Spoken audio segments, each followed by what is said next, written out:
There's a film at the moment out here called Kneecap by the Irish rap group, and there are 3 reasons you need to go and see this film. A hain, a dó, agus a trí.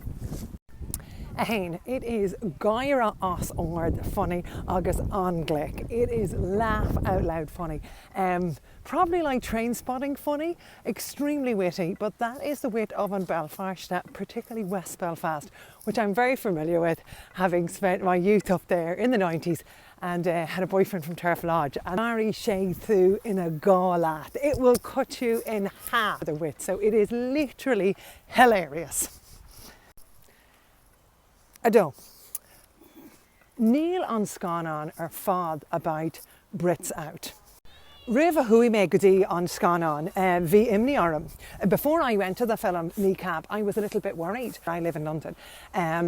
Every Irish word spoken is a bullet for Irish freedom. Agus ní machnamh on sentiment, nor fecum on scanán. When I saw the film, and I don't want to ruin the end for you, but it's actually very, very clever. Ach, tá plot ella. Níos divna, a deeper plot about a far agus amach, agus a chuid mothacán. So a man and his son and their feelings. Yes, it's a very, very emotional, visceral movie that any of us could tune into.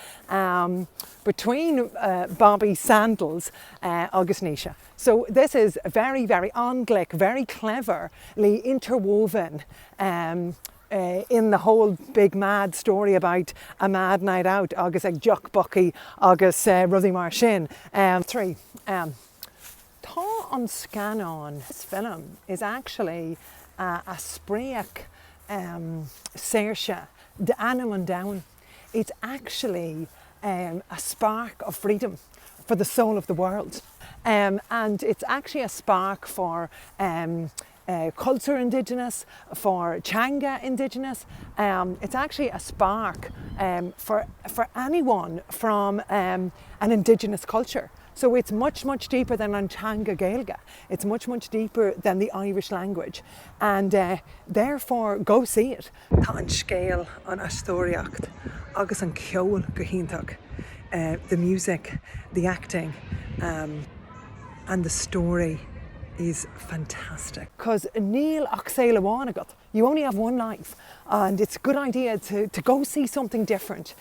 Go see something with subtitles, even though it's actually a bilingual film. It's English and Irish, béarla agus gaeilge. Hain a dó 3, go see